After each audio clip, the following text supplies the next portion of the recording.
राधे राधे दोस्तों, कैसे हैं आप सब।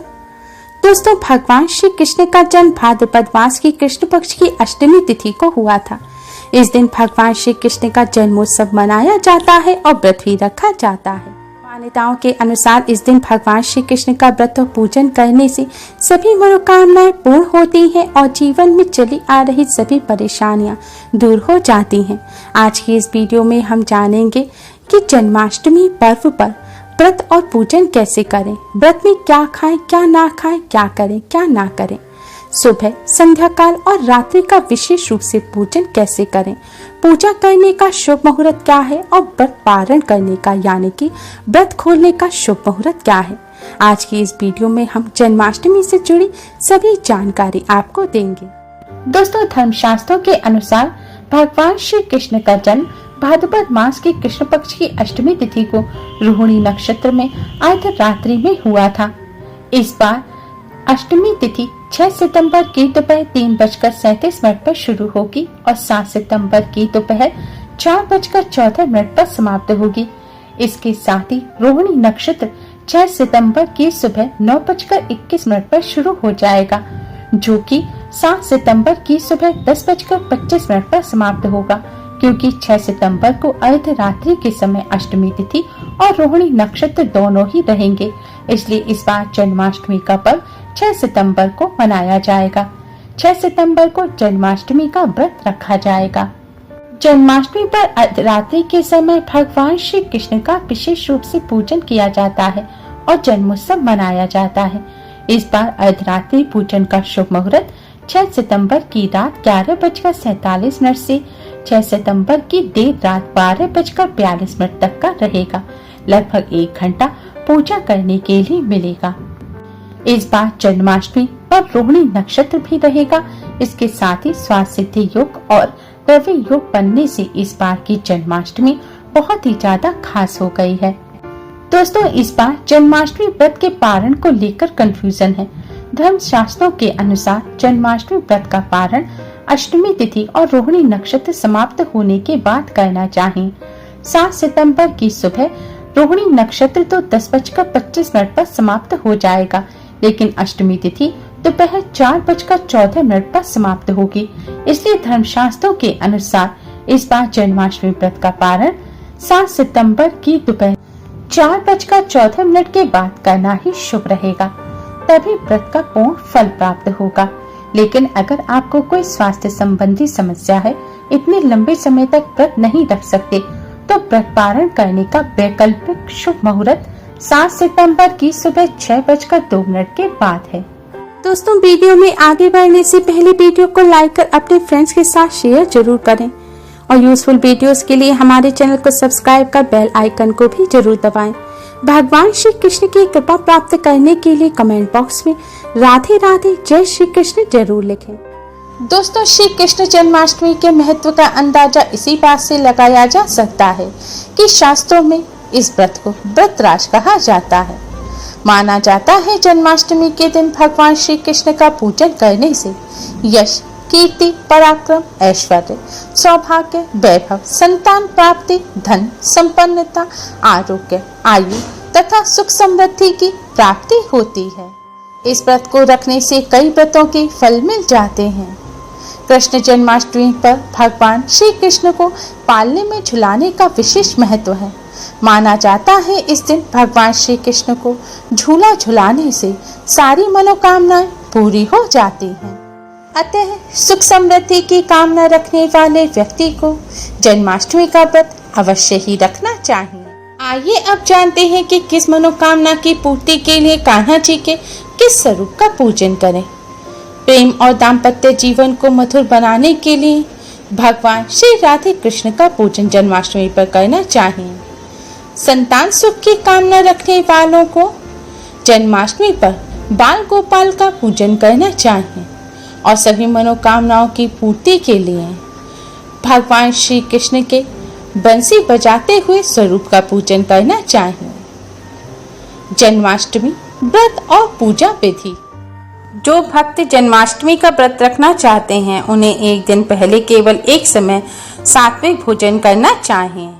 जन्माष्टमी के दिन भगवान कृष्ण की पूजा करने का विधान है। जन्माष्टमी के दिन सुबह उठकर अपने घर की साफ सफाई करें। इसके बाद स्नान आदि करके स्वच्छ वस्त्र धारण करें। फिर अपने मंदिर की सफाई करें, मंदिर को सजाएं, लड्डू गोपाल को स्नान कराएं और स्वच्छ और नए वस्त्र धारण कराएं और लड्डू गोपाल का श्रृंगार करें। इसके बाद कान्हा जी को फल मिष्ठान का भोग लगाएं और व्रत रखने का संकल्प लें। जन्माष्टमी के पूरे दिन कान्हा जी की सेवा करें। मन में ज्यादा से ज्यादा राधे राधे या ओम नमो भगवते वासुदेवाय मंत्र का जाप करते रहें। कान्हा जी के लिए सुंदर सा झूला तैयार करें और रात के समय कान्हा जी को भोग लगाने के लिए भोग की सामग्री तैयार करें। संध्या काल के समय फिर दीपक जलाकर कान्हा जी की आरती करें, संध्या बंदन करें और कान्हा जी को भोग लगाएं। दोस्तों, शास्त्रों के अनुसार भाद्रपद मास की कृष्ण पक्ष की अष्टमी तिथि को रात्रि 12 बजे भगवान श्री कृष्ण का जन्म हुआ था। इसलिए जन्माष्टमी का विशेष पूजन रात्रि 12 बजे निशिता काल के समय ही किया जाता है। पूजन करने के लिए सबसे पहले स्नान कर स्वच्छ वस्त्र धारण करें। काले, नीले, अशुभ रंग के वस्त्र ना पहने। अब अच्छी तरह से तैयार हो जाएं। अब आप एक साफ प्लेट लें, एक साबुत खीरा लें। ध्यान रखें खीरे का जहर ना निकालें। साबुत खीरा लें और इसे पानी से धोकर गंगा जल से शुद्ध कर प्लेट में रख लें और एक सिक्का लें, उसको भी अच्छी तरह से साबुन पानी से धोएं और गंगा जल से शुद्ध करें। फिर इस खीरे की प्लेट को मंदिर में रखकर सिक्के की सहायता से खीरे को बीचों बीच में से काट दें। जैसे बच्चे के जन्म के समय उसकी नाल काटी जाती है, इसी तरह कान्हा जी की नाल के रूप में खीरे को काटा जाता है। फिर कान्हा जी या लड्डू गोपाल को स्नान कराएं। पहले दूध से स्नान कराएं, फिर दही से, फिर घी से, फिर शहद से। इसके बाद शुद्ध जल से स्नान कराकर पीले रंग के स्वच्छ और नए वस्त्र पहनाएं और फिर लड्डू गोपाल का श्रृंगार करें। श्रृंगार में मोर पंख वाला मुकुट पहनाएं, सुंदर माला पहनाएं, पुष्प अर्पित करें और लड्डू गोपाल को बांसुरी जरूर अर्पित करें। श्रृंगार कराने के बाद कान्हा जी को झूले पर बैठाएं और धीरे धीरे झूला झुलाएं। फिर कान्हा जी के सामने एक शुद्ध घी का दिया जलाएं, एक सुगंधित धूपबत्ती जलाएं। कान्हा जी को पुष्प अर्पित करें। कान्हा जी के वस्त्रों पर इत्र लगाएं। कान्हा जी का हल्दी या चंदन से तिलक करें। फिर कान्हा जी को फल मिष्ठान का भोग लगाएं। जन्माष्टमी पर कान्हा जी को माखन मिश्री का विशेष रूप से भोग लगाया जाता है, क्योंकि माखन मिश्री कान्हा जी को बेहद प्रिय होती है। और जन्माष्टमी पर ही कान्हा जी को धनिये की पंजीरी का भी भोग लगाया जाता है। कान्हा जी को तुलसी दल जरूर अर्पित करें। तुलसी दल के बिना अर्पित किया हुआ भोग कान्हा जी स्वीकार नहीं करते, इसलिए हर भोग में तुलसी दल जरूर रखें। पंजीरी के साथ कान्हा जी को पंचामृत भी अर्पित करें। पंचामृत में भी तुलसी दल जरूर डालें। इनके अलावा आप अपनी श्रद्धा के अनुसार और फल और मिष्ठान का भी भोग लगा सकते हैं।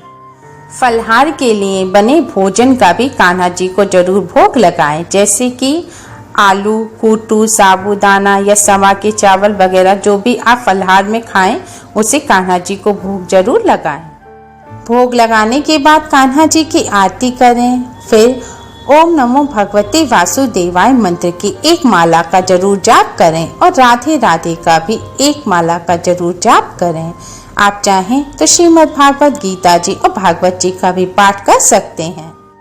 पूजा करने के बाद कान्हा जी से हाथ जोड़कर प्रार्थना करें। फिर कान्हा जी को शयन कराएं।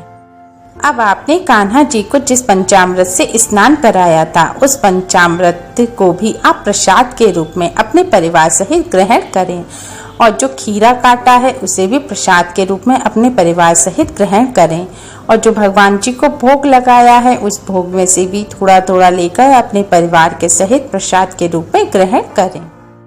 प्रसाद ग्रहण करने के बाद अब आप फलहार करें और अगले दिन सुबह उठकर कान्हा जी को स्नान कराकर स्वच्छ वस्त्र धारण कराएं और पकवान बनाकर पकवान का कान्हा जी को भोग लगाएं और फिर उस पकवान को ग्रहण करके अपने व्रत को खोलें, यानी कि व्रत का पारण करें। जन्माष्टमी व्रत का पारण जन्माष्टमी के अगले दिन सूर्योदय होने के बाद ही किया जाता है। जन्माष्टमी के व्रत को व्रतराज कहा गया है। भविष्य पुराण में इस व्रत के संदर्भ में उल्लेख है कि जिस घर में यह देव की व्रत किया जाता है वहां अकाल मृत्यु, गर्भपात, वैधव्य, दुर्भाग्य तथा कलह नहीं होती। जो एक बार भी इस व्रत को करता है वे संसार के सभी सुखों को भोग कर विष्णु लोक में निवास करता है। अगर किसी व्यक्ति को स्वास्थ्य संबंधी कोई समस्या नहीं है और वह फिर भी जन्माष्टमी का व्रत नहीं रखते तो उनको पाप लगता है और अगले जन्म में वह व्याघ्र या सर्प बनते हैं। जन्माष्टमी का व्रत कान्हा जी का सबसे बड़ा व्रत कहा जाता है।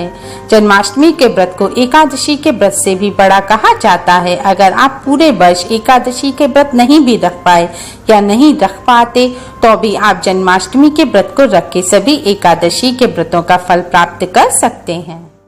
इसलिए कान्हा जी के हर भक्त को जन्माष्टमी का व्रत जरूर रखना चाहिए। ये तो था जन्माष्टमी के व्रत का महत्व और व्रत की पूजा विधि।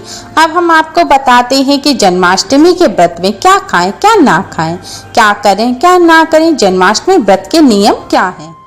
जन्माष्टमी व्रत के नियम एकादशी व्रत के नियम जैसे ही होते हैं। जन्माष्टमी व्रत से एक दिन पहले एक समय सात्विक भोजन करना चाहिए। जन्माष्टमी के व्रत में अन्न नहीं खाना चाहिए और ना ही सरसों का तेल, प्याज, लहसुन, मीट, अंडा का सेवन करना चाहिए। जो स्वास्थ्य संबंधी समस्याओं की वजह से व्रत नहीं रख पा रहे उन्हें भी आज के दिन मीट, अंडा, प्याज, लहसुन का सेवन नहीं करना चाहिए। जन्माष्टमी के दिन ब्रह्मचर्य व्रत का पालन करना चाहिए। जन्माष्टमी के दिन व्रतधारियों को बाजार के कोल्ड ड्रिंक, चिप्स वगैरह भी नहीं खाने चाहिए। घर का बना सात्विक और स्वच्छ भोजन करना चाहिए। जन्माष्टमी के दिन आप कूटू खा सकते हैं, साबूदाना, आलू, चाय, कॉफी का भी सेवन कर सकते हैं। आप सभी प्रकार के फलों का सेवन कर सकते हैं। एकादशी के व्रत से अलग आप समा के चावल भी खा सकते हैं। व्रत में आप व्रत वाले नमक का ही सेवन करें। लाल मिर्च खा सकते हैं लेकिन ऐसी लाल मिर्च ना खाएं जिन्हें पीसते समय सरसों का तेल डाला गया हो। जन्माष्टमी के व्रत में फलहार किया जाता है। रात 12 बजे के बाद कान्हा जी की पूजा करने के बाद भी सिर्फ फलहार ही करना चाहिए, अन्न का सेवन नहीं करना चाहिए। जन्माष्टमी के पूरे दिन ज्यादा से ज्यादा भगवान श्री कृष्ण की पूजा करें। व्रत की बातों में अपना समय ना गवाएं। गौ माता की सेवा करें, क्रोध ना करें, किसी की बुराई ना करें, कोई भी गलत कार्य ना करें। बाल ना काटें, नाखून ना काटें। अर्धरात्रि में भगवान श्री कृष्ण का पूजन अवश्य करें। जन्माष्टमी पर पूर्ण ब्रह्मचर्य का पालन करें। जिन लोगों ने व्रत नहीं रखा है वह भी आज के दिन सात्विक भोजन ही ग्रहण करें। मांस, मदिरा, प्याज, लहसुन का सेवन भूल कर भी ना करें। Thanks for watching. Radhe Radhe.